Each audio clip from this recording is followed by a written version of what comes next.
M news కి స్వాగతం. ఎక్కడి నుంచో ఇక్కడికొచ్చి ఏం చేస్తాడులే నాన్ లోకల్ మనిషి అంటూ పిఠాపురంలో పవన్ కళ్యాణ్ పై సాగుతున్న ప్రచారానికి తెరదింపే పరిస్థితులు కనిపిస్తున్నాయి.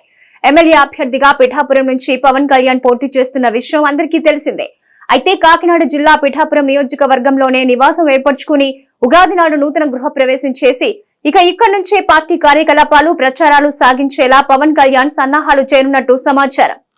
పిఠాపురం నియోజకవర్గంలోని గొల్లప్రోలు మండలం చేబ్రోలు హైవేకి ఆనుకుని ఒక రైతు కొత్తగా నిర్మించిన భవనాన్ని పవన్ కళ్యాణ్ తాను నివాసంగా ఏర్పరచుకోనున్నట్లు తెలుస్తోంది. సుమారు 2 ఎకరాల విశాలమైన స్థలంలో మీటింగ్ హాళ్లు, కిచెన్, సినిమా థియేటర్ ఇలా అన్ని రకాల సౌకర్యాలు, కొత్త హంగులు, ఆర్భాటాలతో 3 అంతస్తులతో భవనాన్ని రైతు ఓదూరి నాగేశ్వరరావు నిర్మించారు. కొత్త భవనంలోనే నివాసం ఉండేందుకు పవన్ కళ్యాణ్ ఉగాది నాడు గృహ ప్రవేశమై ఉగాది వేడుకలు కూడా నివాసంలోనే చేసుకోనున్నారు. ఇక్కడి నుంచే పార్టీ కార్యకలాపాలు రాష్ట్ర వ్యాప్తంగా ప్రచారం సాగించనున్నారని వినికిడి. అందుకు హెలీప్యాడ్ ను కూడా నివాస భవనం వద్ద ఏర్పరిచారు.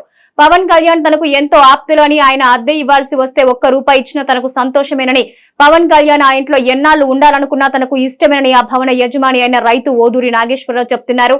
దీన్ని బట్టి ఒకవేళ ఎన్నికల్లో పవన్ కళ్యాణ్ నెగ్గినా ఇక్కడి ప్రజలకు అందుబాటులో ఉండాలనే ప్రచారానికి తెరదించినట్లు అవుతుందని రాజకీయ విశ్లేషకులు భావిస్తున్నారు.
మరిన్ని తాజా వార్తా విశేషాల కోసం ఎం న్యూస్ ని సబ్స్క్రైబ్ చేయండి, మీ మిత్రులకు షేర్ చేయండి.